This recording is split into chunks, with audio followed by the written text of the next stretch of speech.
Two girls sit quietly on a moving train, clutching papers that are not their own. Every glance out the window reminds them of what's at stake. One wrong move, and they could lose everything. One chance, one escape, one hope to survive. Stay with us to see if they make it. Vera and Edith are teenagers living in Hungary during World War II. Life used to be normal.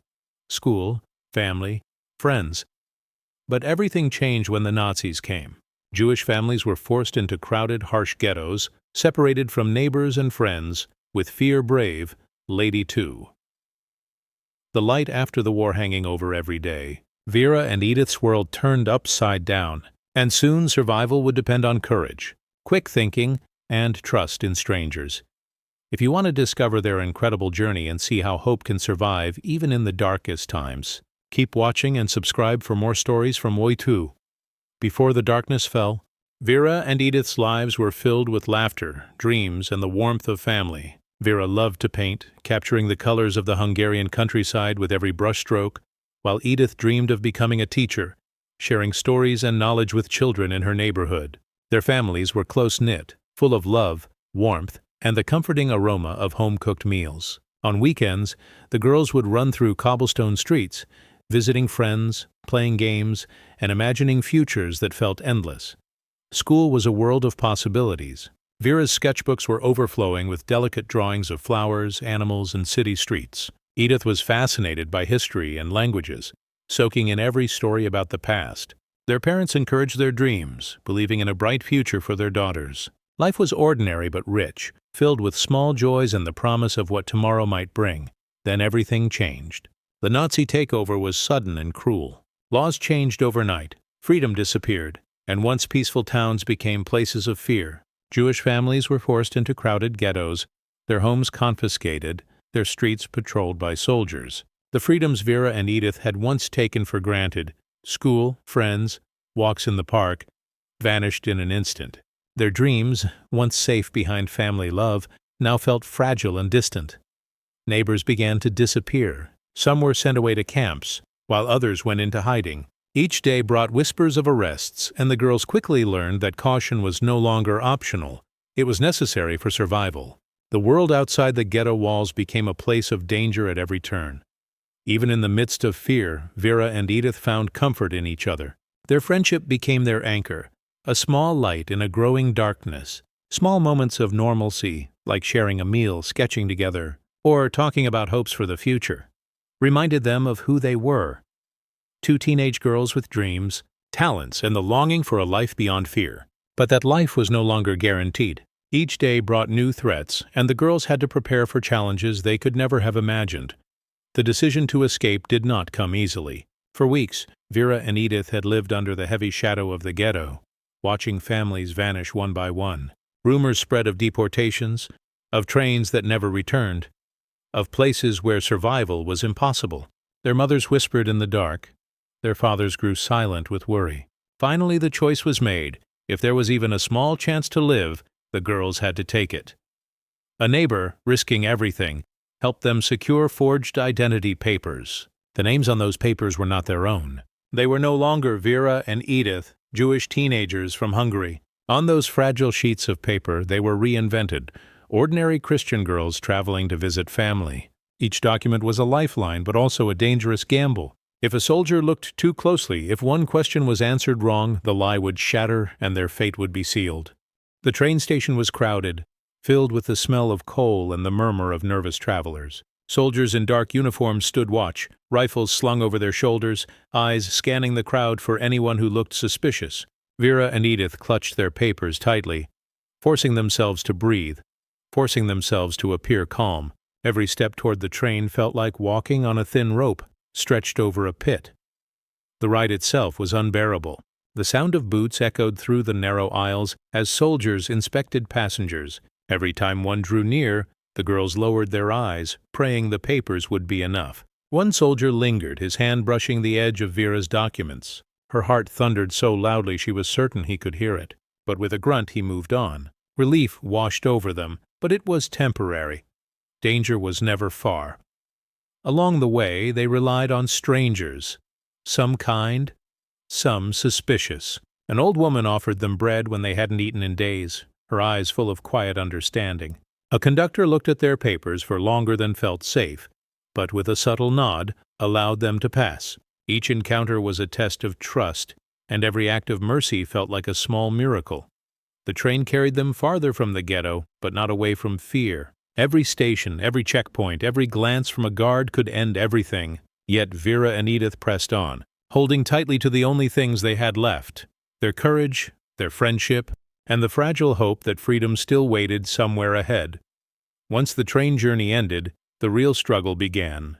Getting out of Hungary meant crossing guarded borders, where soldiers watched day and night, and every traveler was questioned.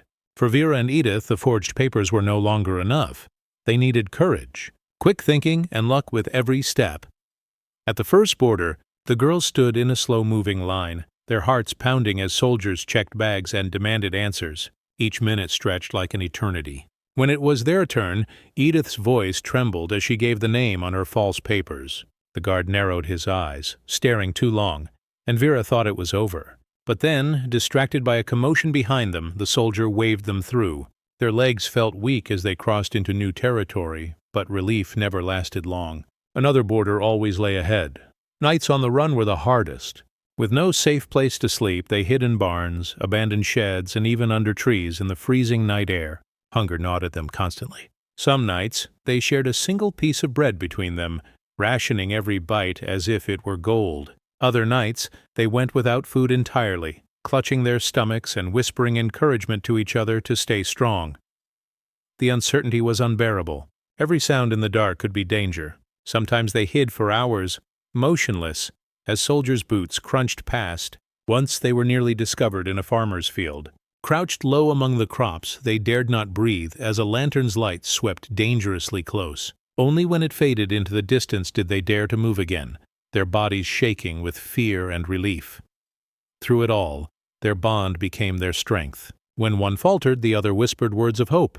When Vera cried quietly from exhaustion, Edith held her hand and reminded her that they were not alone. When Edith doubted they would ever find safety, Vera's determination kept them moving.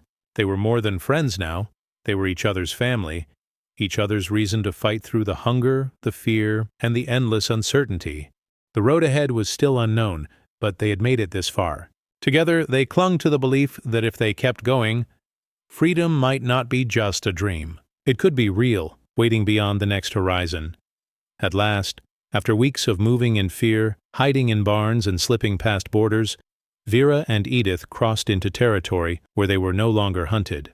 For the first time in months, they could walk without the constant dread of soldiers' boots behind them.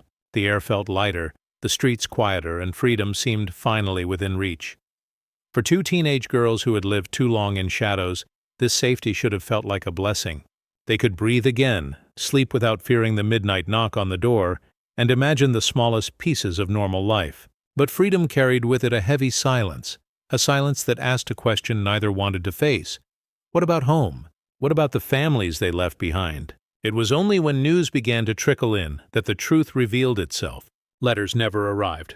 Relatives never appeared. Whispers from survivors spoke of trains that left Hungary and never returned, of ghettos emptied, of families torn apart and sent to camps where few survived. Slowly, painfully, Vera and Edith realized what their survival meant. Their families were gone. The streets they once knew were destroyed, their homes taken by strangers or reduced to rubble. The comforting smell of their mothers' kitchens, the laughter of siblings, the warmth of family dinners, all of it had been erased by war. Survival, once their only goal, now felt like a cruel burden. They had escaped, but they had lost everything. The devastation was unbearable. Nights were filled with tears, and days felt hollow. Edith clung to Vera, and Vera clung to Edith, because they were all that remained of the world they had once known. Together, they mourned the families who would never return, and together they carried the weight of memories that now felt like ghosts. Yet, even in this grief, there was a fragile spark of resilience. Though everything had been stolen from them, they still had each other. Their bond, tested through fear and hunger, became the foundation on which they would begin again. Freedom had come at the highest price imaginable, but it gave them one chance, the chance to rebuild, to carry the memory of those they lost, and to live a life that honored their survival. After the war, Vera and Edith found themselves in a strange new world, one where survival was no longer about hiding from soldiers, but about learning how to live again. The streets were quieter now, but they were also filled with reminders of what had been lost. Empty houses stood where families once laughed. Entire neighborhoods felt like shadows of the past. For two girls who had carried so much fear, the idea of starting over seemed impossible. Yet slowly, step by step, they began to adapt. They took small jobs, learned new skills, and tried to carve out a space in a world that had been shattered. The weight of grief was always there, but so was determination. They had survived for a reason, and they owed it to themselves and to the memory of those they lost to keep moving forward. Friendship became their greatest strength. When Vera struggled with nightmares, Edith stayed awake, whispering words of comfort. When Edith doubted her future, Vera reminded her of the courage that had carried them across borders and through nights of hunger. Their bond was no longer just friendship. It was family, the only family they had left. Together, they built a foundation for a new beginning. They found a small apartment, shared meager meals, and filled the silence with stories of the past, not to drown in sorrow, but to keep their loved ones alive in memory. They pushed each other to dream again. Edith still spoke of teaching, of sharing knowledge with children who would grow up in a world without war. Vera sketched once more, her drawings now carrying both the darkness of what she had seen and the light of what she still hoped for.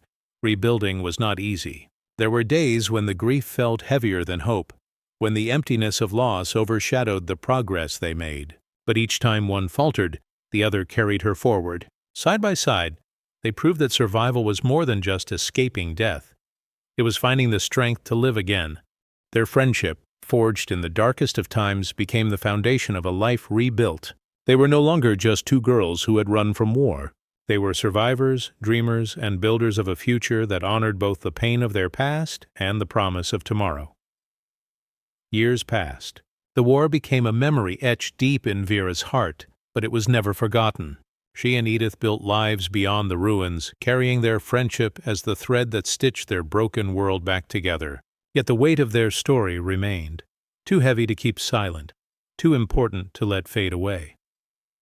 Vera understood that survival was more than living day to day. It was about remembering, about ensuring the voices of the lost were not erased by time. As she grew older, she began to share her journey with her daughter, Anita. Around the dinner table, in quiet evenings and in moments of reflection, Anita would listen as her mother spoke of trains and forged papers, of nights in hiding and the price of freedom. For Anita, these were not just stories, they were her inheritance. Each word carried the echo of generations that had been silenced, each memory a bridge between the life Vera once lived and the one she had built after. The courage, the heartbreak, and the resilience became part of Anita's identity, shaping the way she understood not only her mother, but the world itself. In time, Anita transformed her mother's memories into something larger, a novel, The Light After the War. It was not just a book, but a vessel that carried the legacy of survival to readers everywhere.